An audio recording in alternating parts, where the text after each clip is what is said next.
In the mid-9th century, Europe was literally drowning in filth and its own infectious diseases.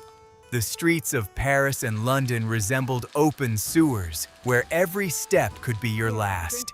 People were dying of dysentery, typhus, and the common cold faster than they could write their wills. Sounds like a great time to be alive, doesn't it? But in Northern Europe, something utterly insane and inexplicable to the minds of their contemporaries was taking place. While European kings were covered in sores in their stone castles, Scandinavian raiders were having the time of their lives. These bearded barbarians would sail in on their drakars, plunder monasteries, and sail back in perfect physical shape. English monks sincerely believed that some dark, demonic magic was helping the Vikings survive. How else could one explain the fact that huge crowds of armed men lived at sea for months on end without dying of scurvy? But the Scandinavian secret lay not at all in magical runes or the direct patronage of Odin. Their main weapon against disease was the iron discipline of their way of life and technologies that were a millennium ahead of their time. Now we will examine exactly how these northern seafarers invented modern preventive medicine. Let's start with the funniest and most absurd myth about the Vikings that pop culture has imposed on us.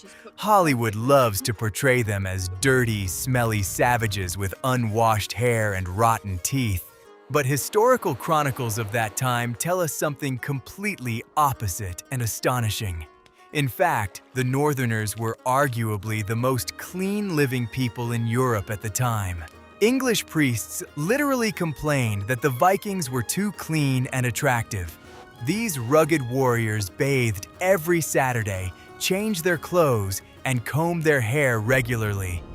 To a medieval European who bathed twice in his lifetime, this seemed like an absolute perversion.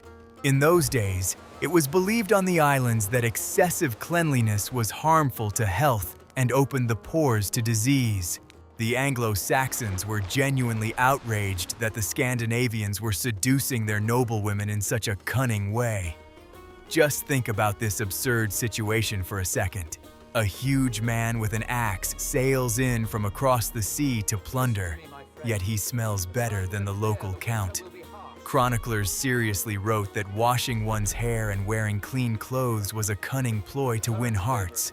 Saturday in Old Norse was called Logardagur, which literally translates to bath day. They even had special bone tweezers, ear-cleaning spoons, and intricate beard combs. Modern barbershops could certainly take a masterclass from them on daily grooming. Archaeologists find these tools in graves far more often than swords or axes. But why was this obsession with cleanliness a matter of life and death, rather than just a fashion statement? Because hot water and alkaline soap physically destroyed parasites and disease-causing bacteria on a warrior's body. Europeans of that time wore woolen clothing for months on end, turning into walking incubators for lice and fleas. The grime on their skin became a veritable armor that literally teemed with dangerous microorganisms. Fleas, as we know, were the main carriers of the plague and typhus during the Dark Middle Ages. The Vikings, however, regularly steamed their clothes over hot stones and washed them in harsh alkaline solutions. In essence, they chemically disinfected their belongings centuries before the discovery of microbes. The high temperature in the bath killed insect larvae hiding in the seams of their thick tunics. Their soap deserves special attention because it was a true masterpiece of ancient, primitive chemistry. The Scandinavians made it from animal fat and wood ash, creating an incredibly potent alkaline mixture. This solution was so strong that it not only washed away dirt, but also bleached the hair on their heads. Plant juices were often added to the mixture to enhance the antiseptic effect during washing. This is precisely why many Vikings were blonde, even if nature had originally blessed them with dark hair. This soap literally burned away any skin parasites, fungi, and infections, leaving them no chance at all. Modern dermatologists, of course, would be absolutely horrified by such aggressive skin exfoliation. However, for a warrior constantly on the march, it was the only protection against scabies. But in harsh climates, it worked perfectly, protecting the army from widespread outbreaks of skin diseases. You cannot effectively swing a heavy axe in battle if your whole body is unbearably itchy. Roman legionnaires also knew a thing or two about hygiene, but Europe safely forgot these skills after the fall of the empire. The Scandinavians, however, preserved these traditions and adapted them to their northern realities. The Vikings elevated cleanliness to an absolute cult, which was inextricably linked to their pagan beliefs. It was believed that a warrior should never be ashamed to appear before the gods in Valhalla at any moment. A dirty person was considered not only sick, but also deprived of the blessing of the higher powers. Sounds like great motivation to finally take a shower, don't you agree? Now let's take a look at their ships, which were true marvels of engineering for their time. Drakers were open boats where the entire crew was out in the open air, exposed to the salty wind. This seems like an incredibly harsh ordeal, but it was precisely this constant ventilation that saved them from the spread of infections. When people are in close contact while out in the wind, the risk of catching a cold from a neighbor decreases. In the closed and stuffy holds of later European ships, diseases spread like wildfire. Scandinavian sailors were constantly buffeted by icy winds, which simply prevented respiratory viruses from lingering in the crowd. Moreover, salty seawater acted as an excellent natural antiseptic for minor wounds. Constant ocean spray literally washed the deck and the crew's clothing. Have you ever tried sitting in a draft while wearing wet clothes on a cold, rainy autumn evening?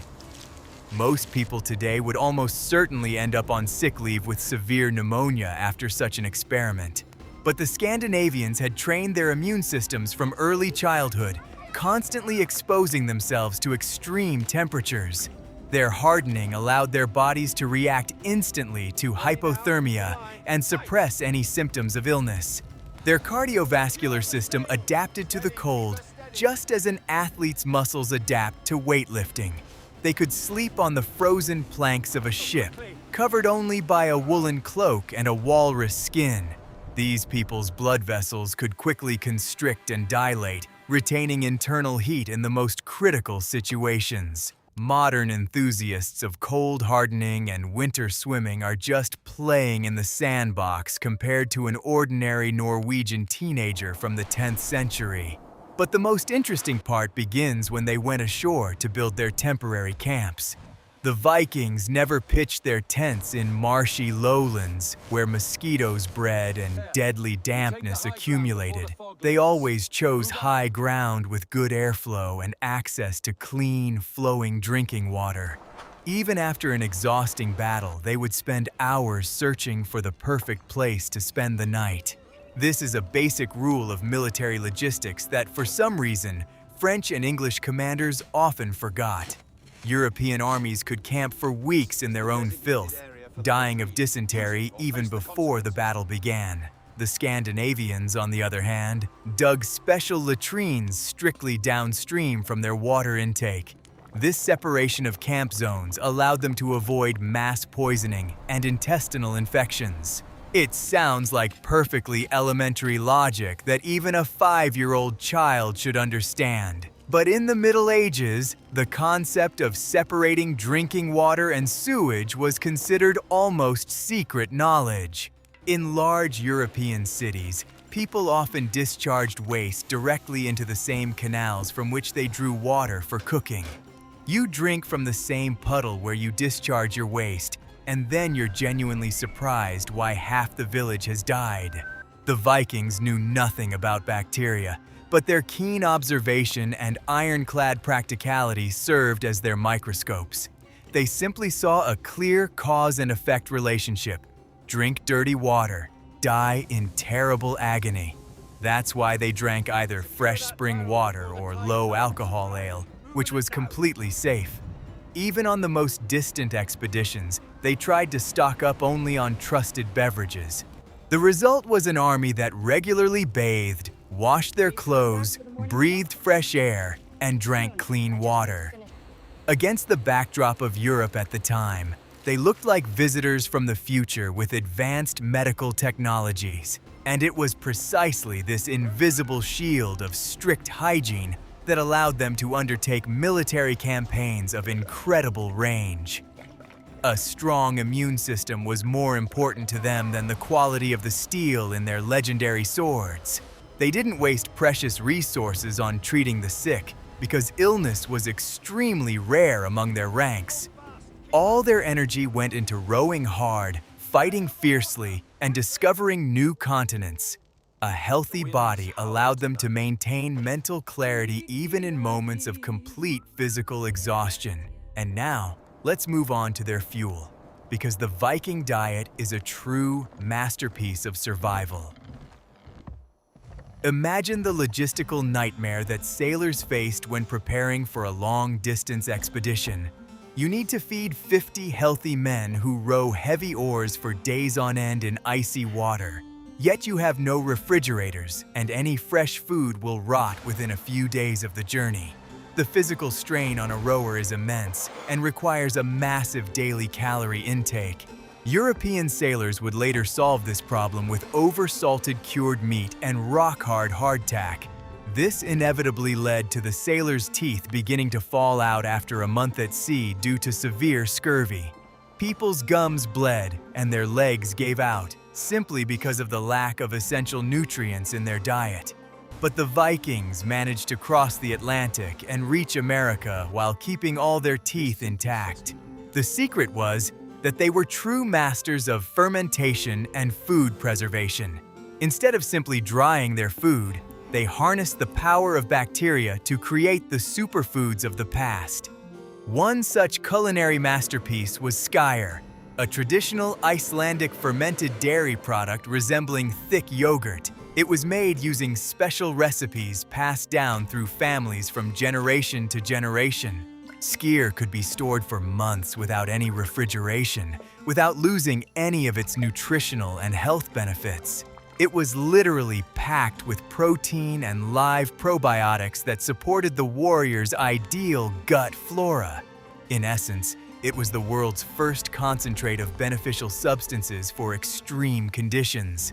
Modern fitness enthusiasts pay a fortune for similar supplements in tiny plastic jars. A healthy gut is the foundation of a strong immune system capable of fending off any dangerous external infections. Modern science has only recently proven this, having spent millions of dollars on laboratory research and tests. The Scandinavians, however, understood this 1,000 years ago through practical experience, carefully observing their own well-being.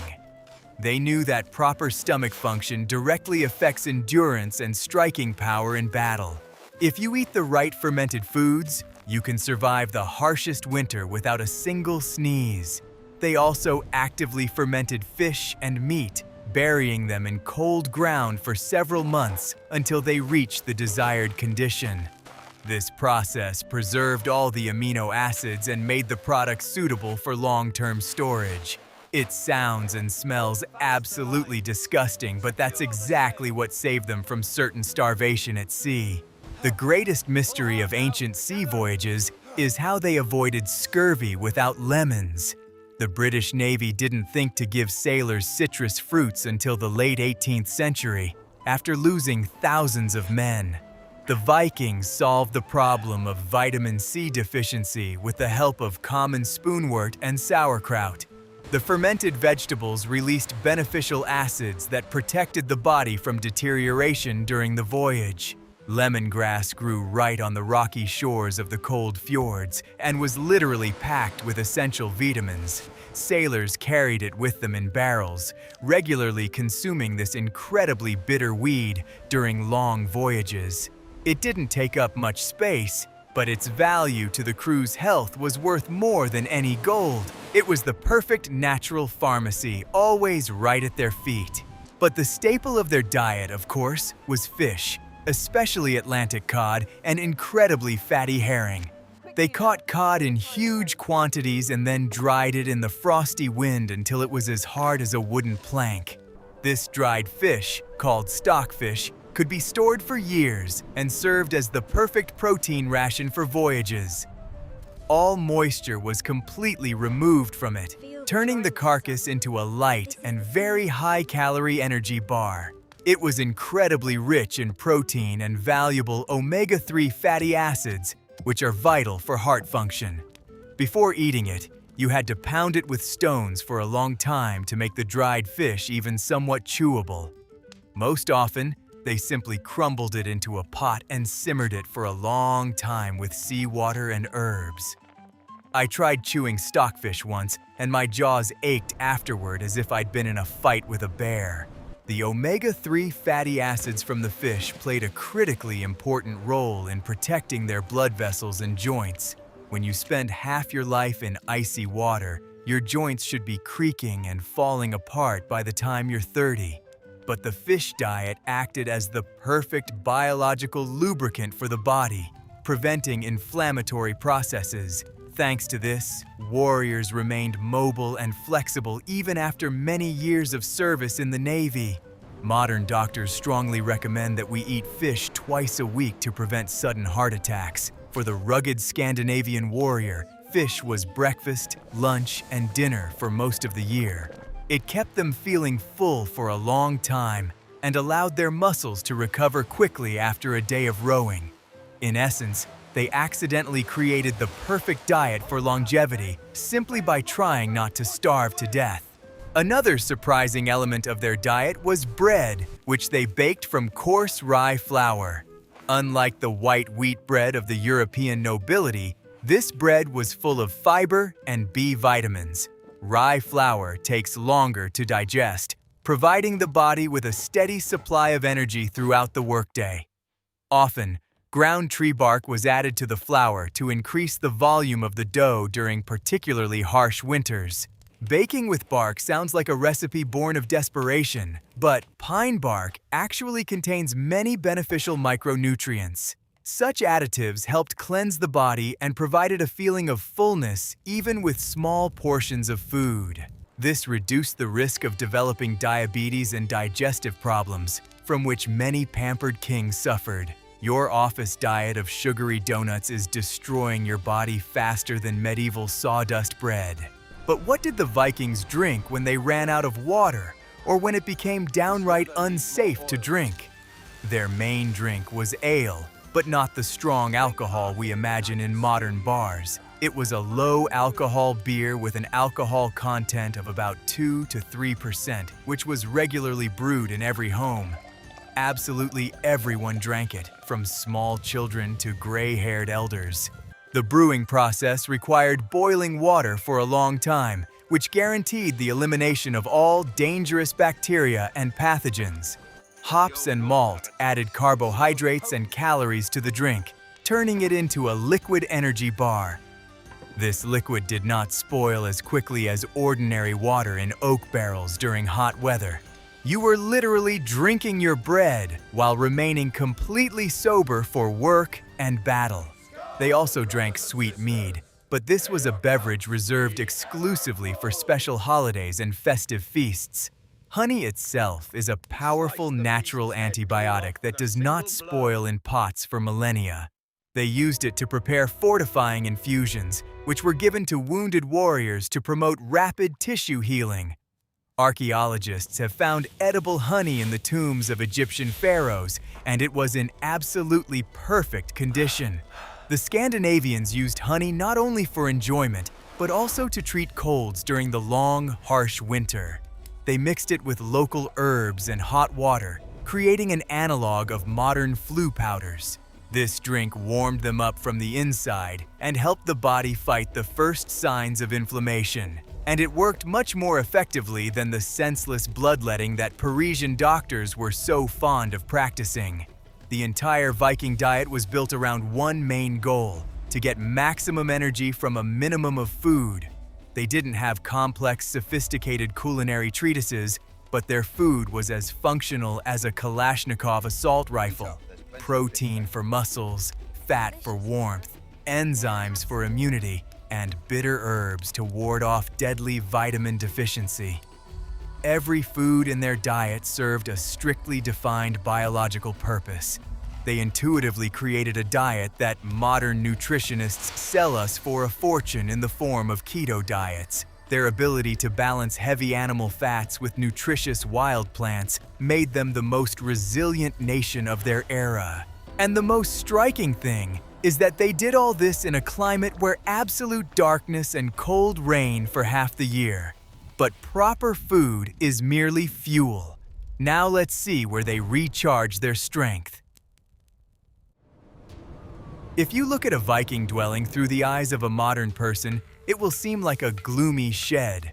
The longhouse, or langhus, was a massive, elongated structure made of sturdy timber, earth, and turf. There were practically no windows inside. The space was lit only by the dim light from a central open hearth. Several families, along with their livestock, including cows and sheep, often spent the winter in a single such massive house.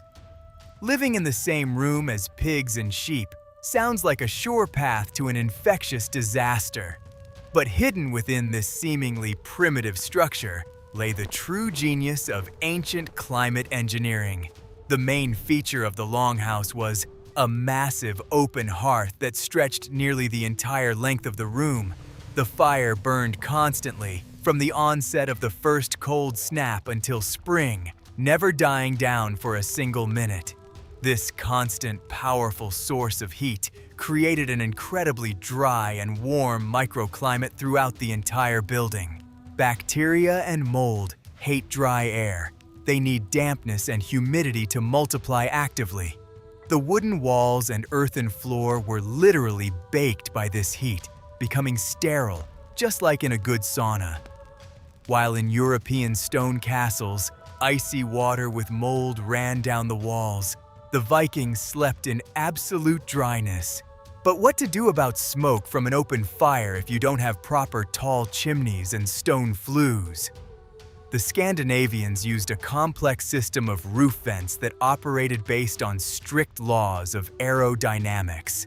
Hot smoke rose upward, creating a powerful natural draft that constantly refreshed the air inside the room. This worked far better than many modern ventilation systems in stuffy office buildings. The smoke gathered under the high ceiling, forming a protective layer that repelled any insects and parasites. No mosquito or flea could survive in this dense layer of acrid, resinous wood smoke. Moreover, wood smoke itself possesses incredibly strong antiseptic and preservative properties. Soot particles and tar settling on the walls and rafters prevented the wood from rotting for decades. People inside the house constantly inhaled these microdoses of smoke, which of course isn't very good for healthy lungs. Modern pulmonologists would certainly not approve of such a harsh lifestyle spent constantly near an open fire. But in the harsh realities of the 10th century, it was an excellent way to disinfect the respiratory tract from viruses. When choosing between a mild cough from the smoke and death from pneumonia, the choice becomes absolutely clear. The roof of a longhouse was usually covered with a thick layer of turf, on which real green grass often grew. It looks very cute and eco-friendly, just like the hobbit houses from popular Hollywood fantasy films. But this heavy earthen roof served a purely practical and vital thermal insulation function. A meter-thick layer of earth and roots kept the heat from escaping even during the harshest Arctic blizzards.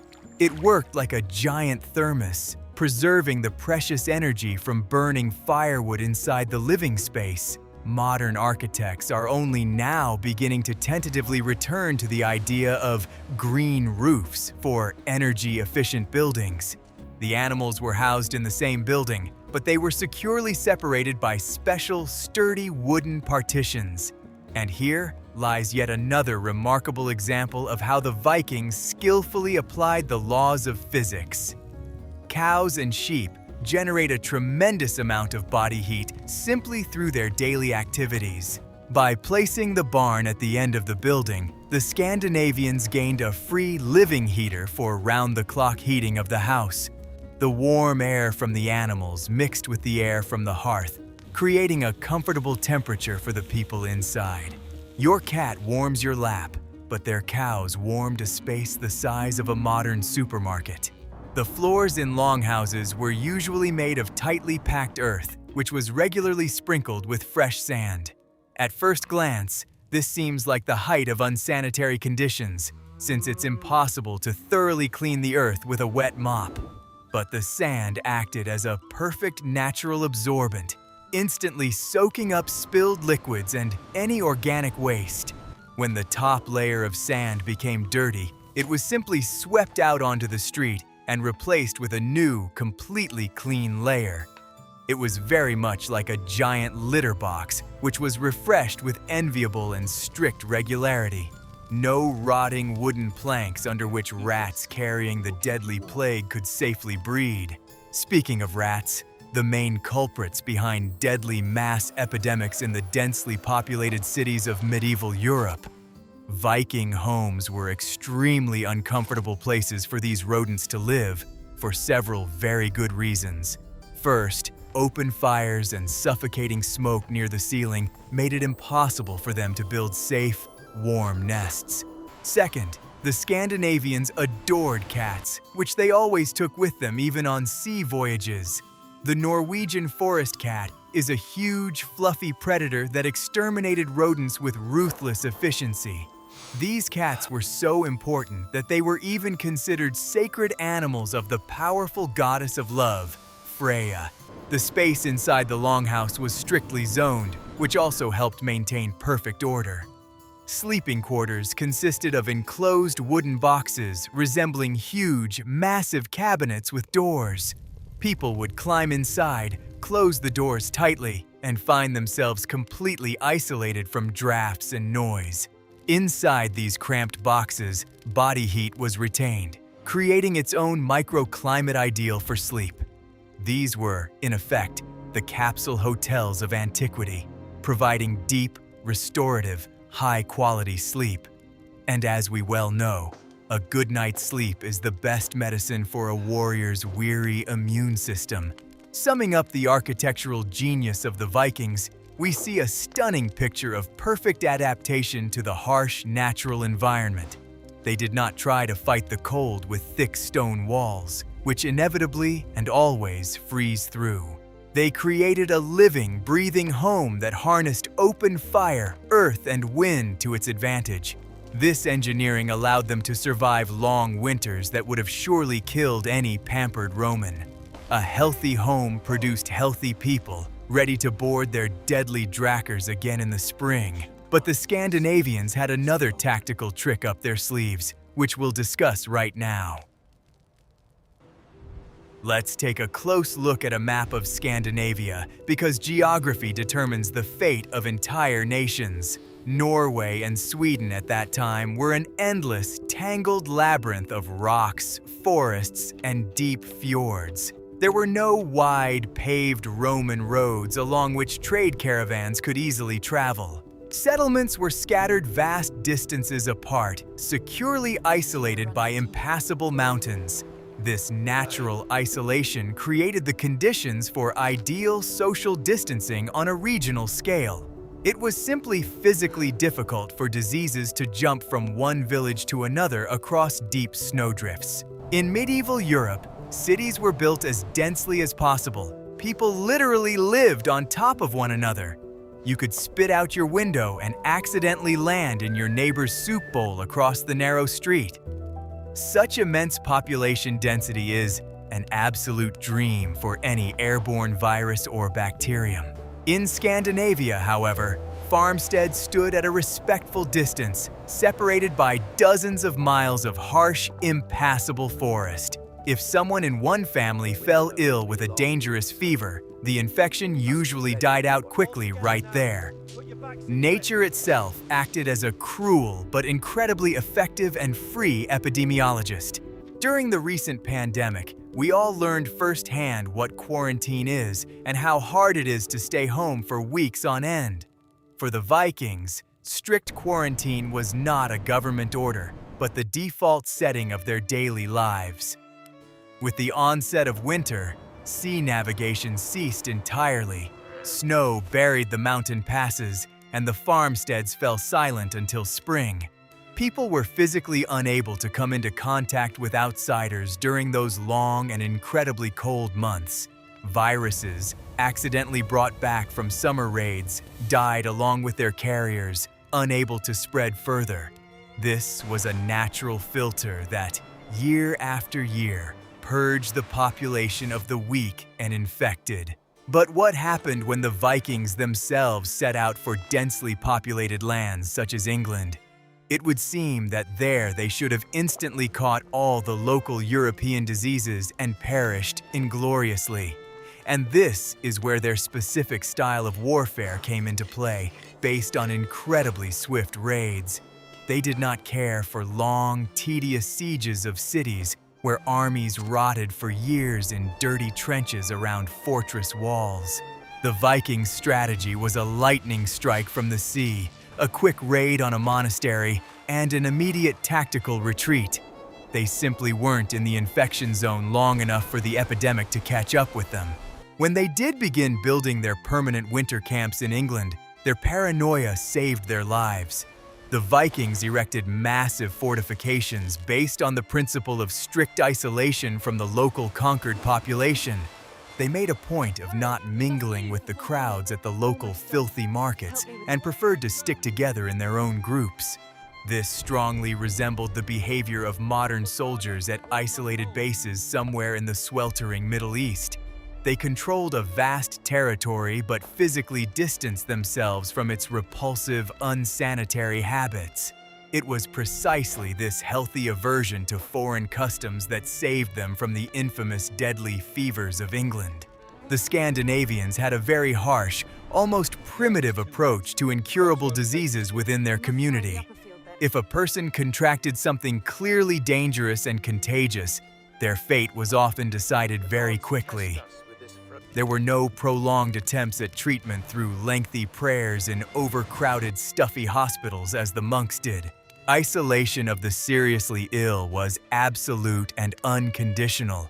Sometimes they were simply left alone with a supply of food.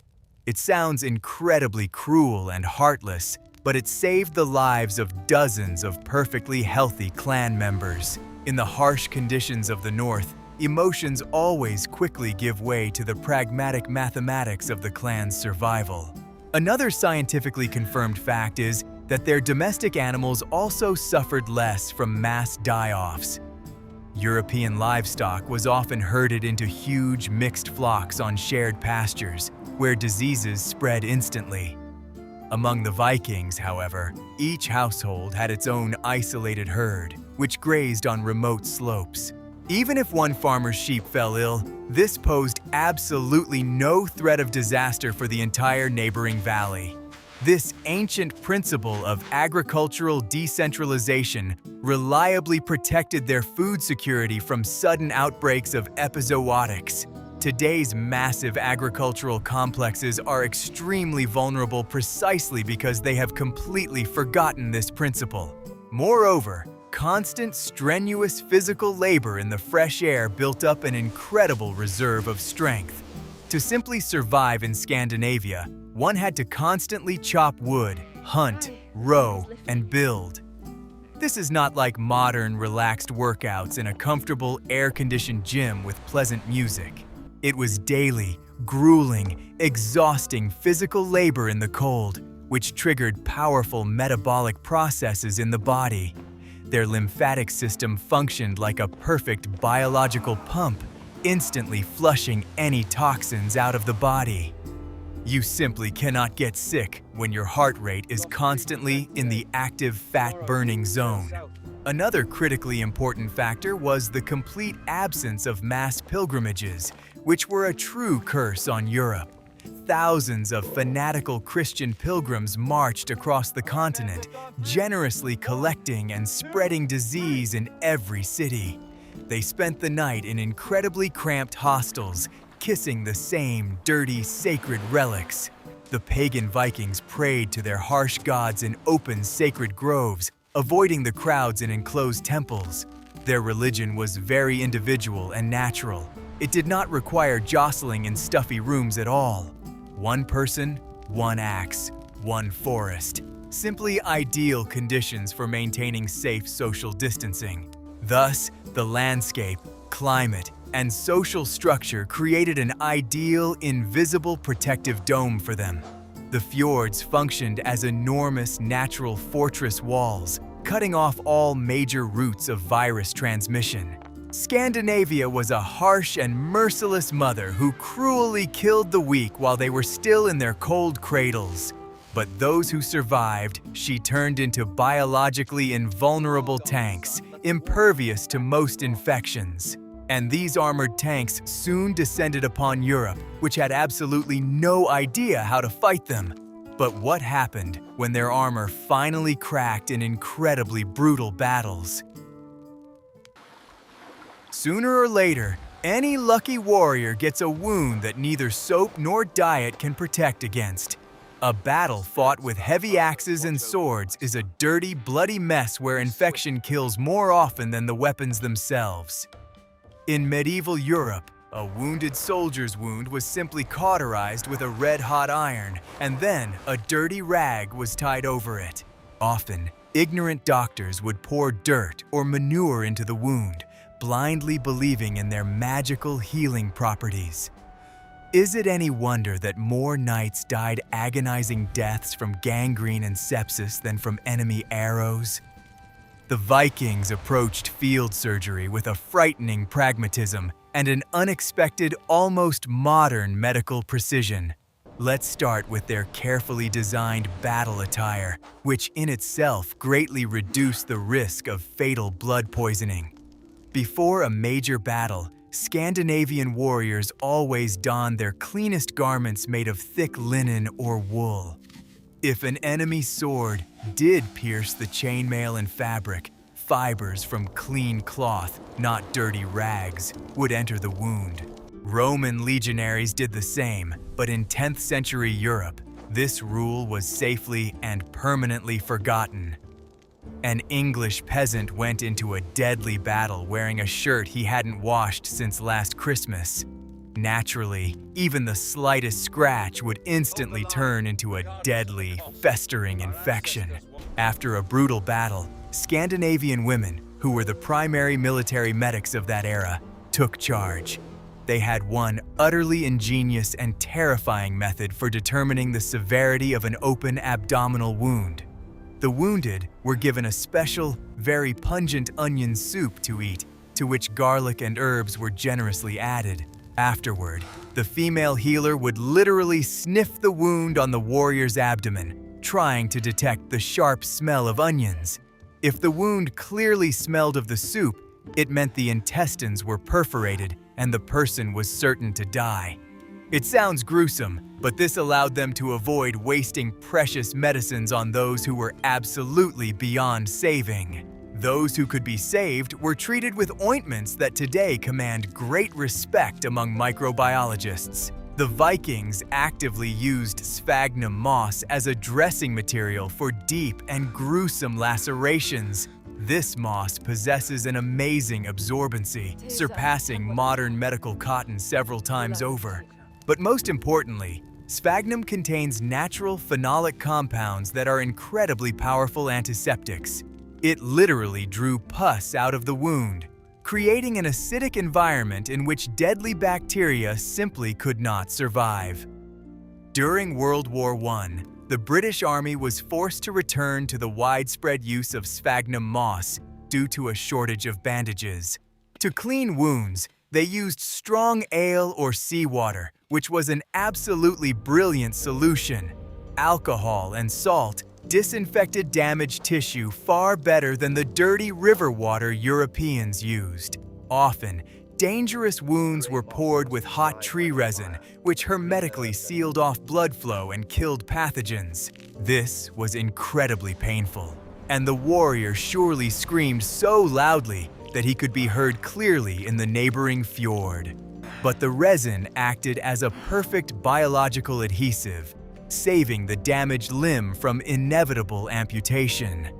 Your modern antiseptic ointment is mere child's play compared to boiling pine resin. If it did come down to amputation, the Scandinavians acted incredibly quickly and without unnecessary sentimentality.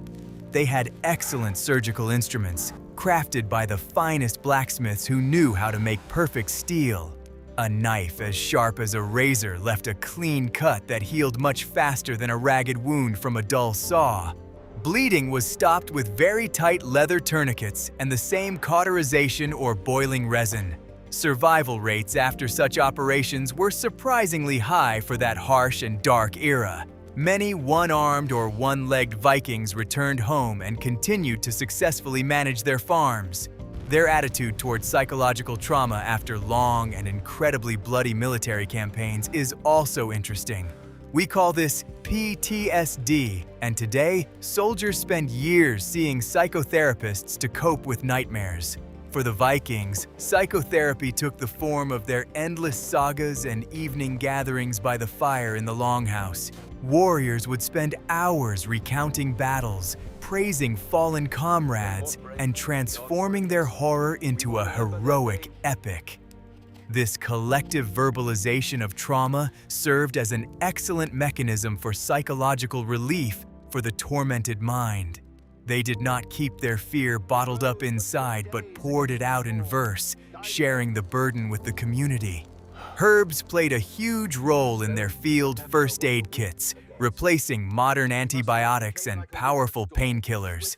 They knew the properties of yarrow well, which is still rightly called soldier's herb.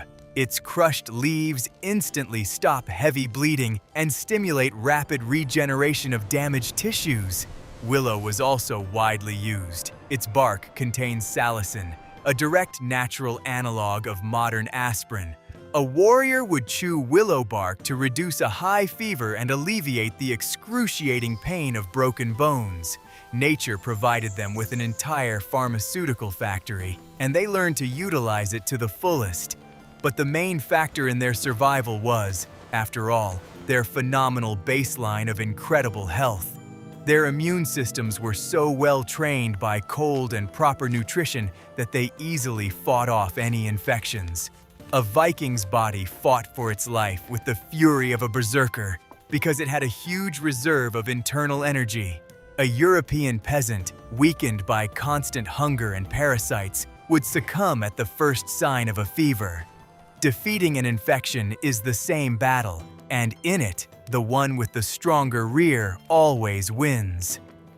Biology does not forgive weakness, and the northern peoples learned this harsh lesson better than anyone else. Summing up their harsh medicine, we see a system based on observation, cleanliness, and ruthless logic. No senseless dancing with a tambourine around a festering wound, only clean water, antiseptic moss, and sharp steel. They had absolutely no understanding of how bacteria worked, but their methods were devastatingly effective in practice. It wasn't the magic of mysterious runes that saved them from blood poisoning, but basic hygiene and iron discipline. But the most interesting thing is how all these disparate factors came together to form a single, invincible system. And we'll discuss this in detail in our final conclusion. So we've unraveled the mystery of the northern invaders' invulnerability, which so terrified medieval Europe. No dark mysticism, no deals with demons or magical potions from the cauldron of the goddess Freya. Just lye soap, open fires, fermented food, social distancing, and moss in wounds. The Vikings were not just bloodthirsty barbarians with horned helmets, which, by the way, they never actually wore. They were incredibly practical engineers of their own survival in the most extreme conditions on the planet. Modern science can only now mathematically prove what they intuitively understood a millennium ago. And here lies the main lesson that our modern, pampered world can learn from the era of Scandinavian expansion. We have become too accustomed to relying on complex medical technologies, forgetting the fundamental foundations of our health: clean air, a proper natural diet, physical activity and basic hygiene work better than any expensive pills. The Vikings conquered half the known world not only because they had incredibly sharp axes, they won because they had enough energy and health to simply make it to the battlefield. The system that prevailed was one that respected biology and did not arrogantly try to defy the laws of nature.